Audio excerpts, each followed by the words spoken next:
బీకర్లో తీసుకొని వద్దాం. బీకర్లో సో మన దగ్గర 1 లీటర్ బీకర్ ఉంది. 1 లీటర్ బీకర్ అండ్ షుగర్ ఉంది. షుగర్ పౌడర్ కావాలి మనకు. షుగర్ పౌడర్ కూడా ఉంది. సో షుగర్ పౌడర్ చూసుకోవచ్చు. ఇది sugar powder almost sugar powder మనం ఇందులో వేసుకున్నాం. దీంట్లో మనం సల్ఫ్యూరిక్ యాసిడ్ పోయాలి. సల్ఫ్యూరిక్ యాసిడ్ పోసినప్పుడు సల్ఫ్యూరిక్ యాసిడ్ ఏం చేస్తుంది అంటే షుగర్ని మొత్తం డీహైడ్రేషన్ చేస్తుంది. డీహైడ్రేషన్ చేయడం వల్ల అది మొత్తం ఎక్స్పాండ్ అవుతుంది అన్నట్టు. థర్మో ఎఫెక్ట్ వస్తుంది. థర్మో రియాక్షన్ అంటే చాలా హీట్ జనరేట్ చేస్తుంది, అలాగే ఎక్స్పాండ్ అవుతుంది డీహైడ్రేషన్ చేయడం వల్ల. సో ఫ్రెండ్స్ లేట్ ఎందుకు మనం ట్రై చేద్దాం.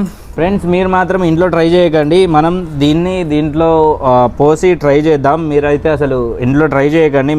సేఫ్టీ అలాగే కొన్ని వీడియోస్ అలాగే మాకున్న కొంచెం టెక్నికల్ వల్ల మనం ఎక్స్పెరిమెంటేషన్ అయితే చేస్తున్నాం.